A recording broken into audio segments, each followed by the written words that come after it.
Mungkin kalau boleh dibilang yang menginspirasi aku bergerak dari ini semua, actually ada 2 orang sih. Aduh, mau ngomong jadi mau Satria nangis. Baja Hitam itu tadi. Bukan.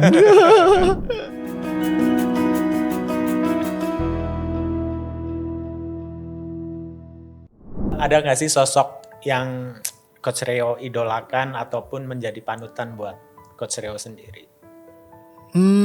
Buat saat ini idolain diri sendiri boleh gak sih? Boleh dong.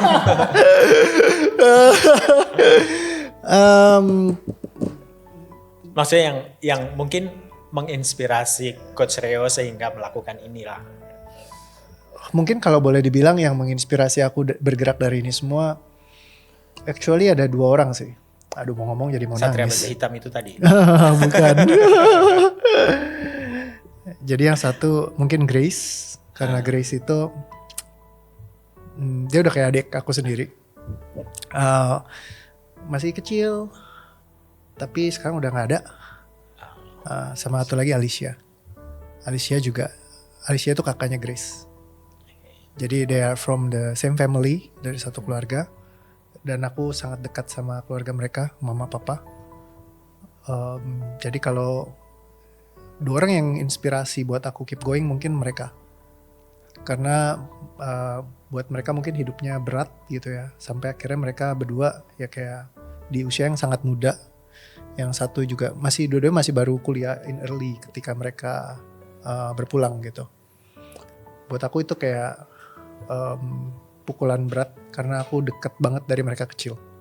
Dan aku ngeliat Grace dari kecil sampai dia jadi gede gitu. Dan harus kehilangan mereka itu challenge. Kayak gitu. Jadi aku tahu beratnya ketika seorang keluarga harus ngalamin beban di dalam kehidupan mereka.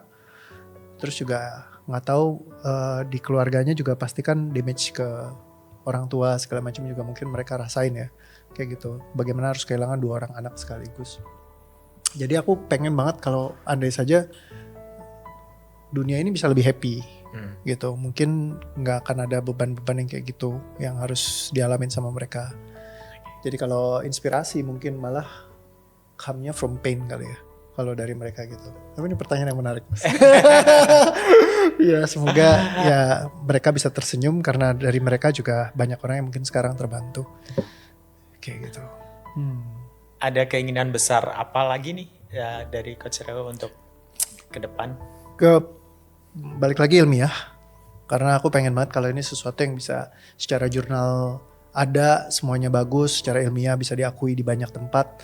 Karena ini kan satu newfound teori teknik yang mungkin di luar sana banyak yang mirip-mirip, tapi konsistensi itu baru di DOA ya, I think. Terus gak ada yang nge-structurein kayak how I structured the emotion, yang kayak tadi stacking core trauma, multiple core trauma, itu teori yang gak bakal ada secara detail yang dibikin kayak gitu.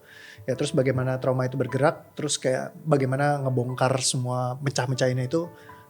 Please correct me if I'm wrong, tapi sebelum di OA ada, aku gak pernah lihat sama sekali yang kayak gitu. Kalau mungkin nanti suatu saat ke depannya ada orang yang ngikutin atau semacamnya ya, mungkin itu setelah di OA ada. Jadi sebelum di OA ada tuh, I don't think ada yang lakukan seperti aku yang lakukan. Jadi aku pengen banget ini sebagai sesuatu yang bisa diilmiahkan. Kalau syukur atas nama aku gitu ya, jadi kayak bisa menjadi sesuatu yang legacy aku di atas muka bumi ini gitu. Dan bisa diadaptasi oleh banyak orang, sehingga bisa bantu bikin perubahan yang lebih besar. Jadi itu mungkin jadi salah satu cita-citaku. Dan tentunya juga lebih efektif nyelesain kasus-kasus ya di masa sekarang, itu juga yang aku inginkan. Jadi lebih ke widespread biar semua orang bisa lebih banyak yang kebantu. Karena gak mungkin semuanya ngandalin aku doang kayak gitu. Oke. Thank you Mas Andi. Wah, pertanyaannya seru-seru ya. Luar biasa. Terima kasih. Terima kasih. Oke. Sip. Thank you.